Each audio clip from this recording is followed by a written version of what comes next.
십자가를 질 수 있나 주가 물어보실 때 죽기까지 따르오리. 성도 대답하였다.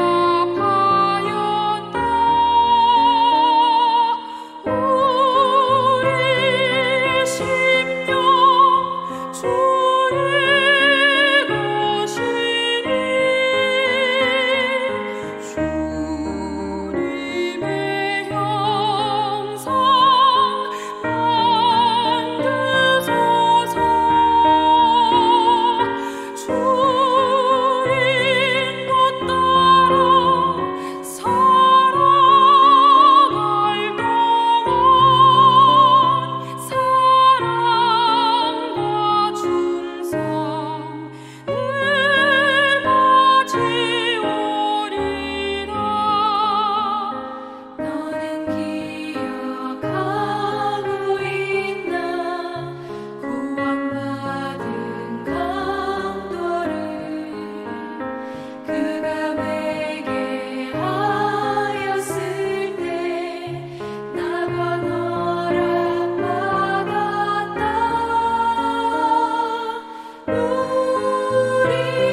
이에 예수께서 제자들과 함께 겟세마네라 하는 곳에 이르러 제자들에게 이르시되 내가 저기 가서 기도할 동안에 너희는 여기 앉아 있으라 하시고 베드로와 세베대의 두 아들을 데리고 가실새 고민하고 슬퍼하사 이에 말씀하시되 내 마음이 매우 고민하여 죽게 되었으니 너희는 여기 머물러 나와 함께 깨어 있으라 하시고 조금 나아가사 얼굴을 땅에 대시고 엎드려 기도하여 이르시되 내 아버지여 만일 할만하시거든 이 잔을 내게서 지나가게 하옵소서. 그러나 나의 원대로 마시옵고 아버지의 원대로 하옵소서 하시고 제자들에게 오사 그 자는 것을 보시고 베드로에게 말씀하시되 너희가 나와 함께 1시간도 이렇게 깨어 있을 수 없더냐. 시험에 들지 않게 깨어 기도하라. 마음에는 원이로되 육신이 약하도다 하시고 다시 두 번째 나아가 기도하여 이르시되 내 아버지여 만일 내가 마시지 않고는 이 잔이 내게서 지나갈 수 없거든 아버지의 원대로 되기를 원하나이다 하시고 다시 오사 보신즉 그들이 자니 이는 그들의 눈이 피곤함일러라. 또 그들을 두시고 나아가 세 번째 같은 말씀으로 기도하신 후 이에 제자들에게 오사 이르시되 이제는 자고 쉬라. 보라 때가 가까이 왔으니 인자가 죄인의 손에 팔리느니라. 일어나라 함께 가자. 보라 나를 파는 자가 가까이 왔느니라. 할렐루야. 오늘도 말씀으로 깨닫는 하루가 되시길 간절히 소망합니다. 사랑하는 성도 여러분, 오늘 본문은 십자가의 고난과 죽음을 바로 눈앞에 둔 목요일 밤 성만찬을 마치신 후 일어난 사건을 기록하고 있습니다. 예수님께서는 제자들과 함께 감람산 서쪽 기슭에 위치한 겟세마네라는 동산으로 가셨습니다. 여러분, 겟세마네라는 지명은 본래 아람어인데 기름을 짜는 틀이라는 뜻을 가지고 있습니다. 이름 그대로 주님께서는 이곳에서 자신의 그 영과 육의 엄청난 고통 속에서 마치 그 감람나무 열매가 으깨어져 기름이 되듯 그 피와 땀을 흘리며 기도한 장소입니다. 오늘 이 겟세마네의 기도를 통하여 우리에게 주시는 하나님의 음성을 깨닫는 하루가 되시길 다시 한번 소망합니다.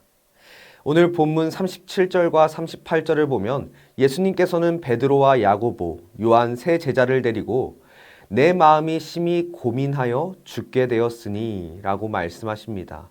여러분, 이 원어를 살펴보면 주님께서 겪으신 그 감정이 얼마나 깊고 괴로웠는지 알 수 있습니다. 고민하고 라고 번역된 단어는 마음의 갈피를 잡을 수 없어서 그 마음이 괴롭게 된 상태이며 슬퍼하사라는 원어는 그 슬픔에 휩싸여 극심하게 근심하는 상태를 의미합니다. 예수님께서 이토록 심히 고민하며 죽을 것 같은 고통을 느끼신 이유는 무엇일까요? 단순히 다가오는 그 육체적인 죽음과 십자가의 형벌에 대한 두려움 때문만은 아니었을 것입니다. 예수님께서 직면하신 진정한 고통은 그 모든 인류의 죄를 대신하여 짊어지고 스스로를 죄인이 되어 그 거룩한 하나님 아버지 앞으로 버림을 받고 그 진노를 당하셔야 하는 그 영적인 단절의 고통도 포함된 것입니다. 주님께서 마셔야 했던 그 잔은 하나님의 진노와 심판을 상징하는 잔이었습니다. 일시적이지만 생명의 근원 대신 그 하나님과의 단절을 경험해야 한다는 사실이 주님께서는 어떻게 보면 죽음과 더불어 가장 큰 고통과 근심이었을 것입니다.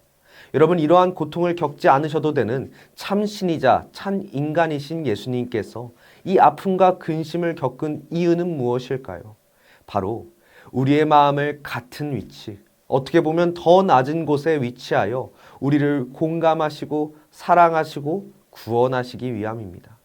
사랑하는 성도 여러분, 우리가 인생의 깊은 밤을 지날 때, 그 깊은 일정을 지날 때 무너지는 슬픔과 고난 속에 방황할 때가 있습니다.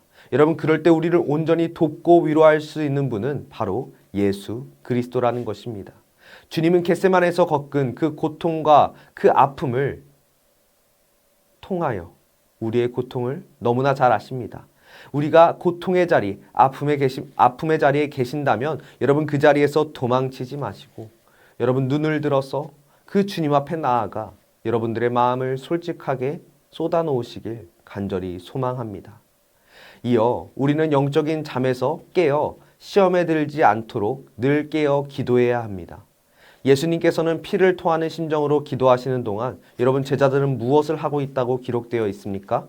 40절을 보면 예수님께서 제자들에게 오사 그들이 자고 있는 것을 보셨습니다.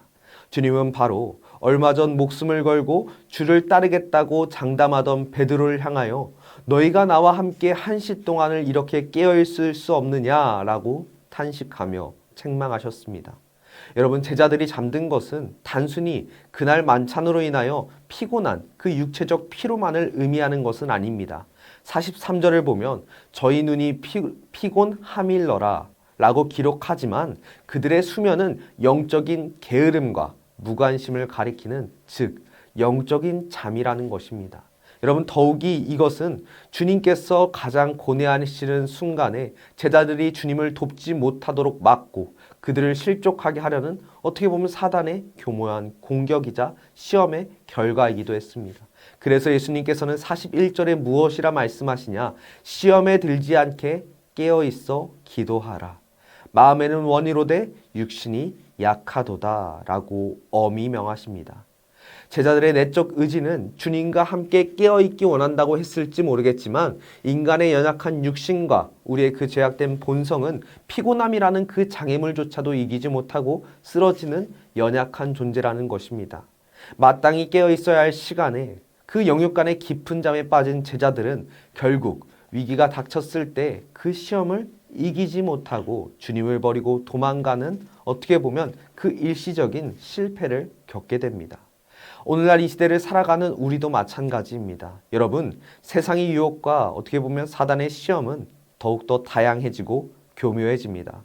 우리의 영혼이 잠들어 있다면 우리는 이러한 공격 앞에 무기력하게 무너질 수밖에 없습니다. 신체적인 연약함이나 삶의 분주함을 핑계 삼아서 우리가 그 기도의 자리를 회피하고 있다면 여러분, 마음은 원이로되 육신이 약하다라는 것은 우리에게 변명이 된다는 것입니다. 내 육신이 맥없이 약하기 때문에 내 의지가 너무나 약하기 때문에 시험을 이길 수 없기 때문에 우리는 절망하는 것이 아니라 끊임없이 우리의 힘으로 할 수 없음을 시인하며 주님께 매달리며 기도하라는 것입니다. 그것이 바로 주님의 도움을 구하여 영적으로 깨어있을 수 있는 방법이라는 것입니다. 셋째로 이 기도의 최종 목적은 내 뜻을 하나님께 관철시키는 것이 아니라 하나님의 뜻에 나를 굴복시키는 데 있습니다. 39절을 보면 예수님께서는 얼굴을 땅에 대시고 엎드려 간절히 기도하십니다. 여러분 얼굴을 땅에 댄다는 것은 자신을 완전히 비운 절대적인 겸손을 의미합니다. 하나님께 절대적으로 복종한다는 의미입니다. 주님의 첫 번째 기도의 내용을 보면 이러합니다. 내 아버지여 만일 할만하시거든 이 잔을 내게서 지나가게 하옵소서. 그러나 나의 원대로 하지 마옵시고 아버지의 원대로 하옵소서. 여러분 이 기도의 속에는 어떻게 보면 십자가의 고난을 피하고 싶어하는 그 인성을 지닌 분으로서의 극한의 갈등과 고통이 고스란히 묻어납니다. 하지만 주님께서는 그 절망적인 상황 속에서도 결코 자신의 뜻을 끝까지 고집하지 않으셨다는 것입니다. 이어서 42절의 두 번째 기도에서 예수님은 마침내 온전한 순종의 결단에 이르게 됩니다. 내 아버지여 만일 내가 마시지 않고는 이 잔이 내게서 지나갈 수 없거든 아버지의 원대로 되기를 원하나이다. 아멘. 여러분 첫 번째 기도와 내용이 유사해 보이지만 이제는 주님의 그 십자가의 고난이 이 세상을 구원하시려는 하나님의 구속의 그 계획을 위하여서 반드시 겪어야 하는 사실을 겸허히 받아들이면서 나의 뜻대로 하는 것이 아닌 이제 아버지의 뜻대로 순복하겠다라는 주님의 결정적인 순종의 모습을 보입니다. 사랑하는 성도 여러분, 예수 그리스도께서는 겟세마네 동산에서 나의 뜻을 꺾고 아버지의 뜻에 순종하심으로 그 광야 같은 우리의 인생을 영생으로 그 영생으로 바꾸어 놓으셨다는 것입니다. 여러분, 우리가 겪는 많은 고민과 어려움은 종종 내 욕심과 내 뜻을 포기하지 못하는 데서 비롯됩니다. 기도는 현실의 고통을 무조건적으로 없애달라는 떼를 쓰는 자리가 아닙니다. 필요할 수 있지만 기도는 사실 도리어 나의 고집과 나의 생각을 꺾고 하나님의 거룩하신 뜻 앞에 주님께 순종하겠다고 나아가는 자리라는 것입니다. 여러분, 인생의 두려움과 염려는 하나님께 모두 고백할 때 비로소 우리 안에 진정한 평화가 찾아옵니다. 주님처럼, 그 예수님처럼 하나님의 뜻대로 헌신하기로 결심할 때 여러분, 우리는 세상과 싸워 담대히 이길 수 있음을 기억하시길 소망합니다. 3번의 간절한 기도 후에 제자들에게 돌아와 주님께서는 이렇게 말씀하십니다. 일어나라, 함께 가서 보라. 나를 파는 자가 가까이 왔느니라. 이 말씀을 하시는 예수님의 모습 속에서는 더 이상의 두려움에 떠는, 어떻게 보면 연약한 인간의 고민은 없습니다. 극심한 고뇌와 슬픔은 온데간데 없고 이제는 십자가를 향해 당당하며 순종으로 의연하게 나가는 그 주님의 모습을 볼 수 있습니다. 예수님께서는 다가오는 고난의 현장을 피하지 않으시고 도리어 영적인 나태함에 빠져서 넘어진 그 제자들을 향하여 나와 함께 가자고, 그 사명의 자리, 그 고난의 자리에 함께 나아가자고 초청하십니다. 하늘의 영광을 바라보는 성도라면 마땅히 주님의 고난에 함께 해야 합니다. 주님께서 겟세마네 동산에서 하신 그 결단과 순종의 기도가 우리의 기도가 되어야 한다는 것을 기억해야 합니다. 그것은 나의 삶의 주도권을 온전히 하나님 아버지께 드러내는 그런 헌신의 결단입니다. 사랑하는 성도 여러분, 겟세마네와 같은 고난과 시련의 밤을 보내고 계십니까? 그보다 앞서 그 피와 눈물로 기도하신 주님을 바라보며, 그리고 승리하신 주님을 바라보며, 그리고 그렇게 우리를 도우시고 함께 하시길 원하는 그 주님을 바라보며 나의 원대로가 아니라 아버지의 선하신 뜻대로 이루어지기를 소망하길 바랍니다. 그리하여 어떠한 시련과 환난 가운데서도 도망치지 않고 일어나 함께 가자 하며 우리의 손을 붙드시는 주님의 손을 꽉 붙잡고 그 영광의 길, 영생의 길을 함께 가는, 끝까지 완주하는 저와 여러분들이 되시길 간절히 소망합니다. 우리 시간 이 주어진 기도 제목 붙잡고 주여 한번 부르시고 합심으로 기도하도록 하겠습니다.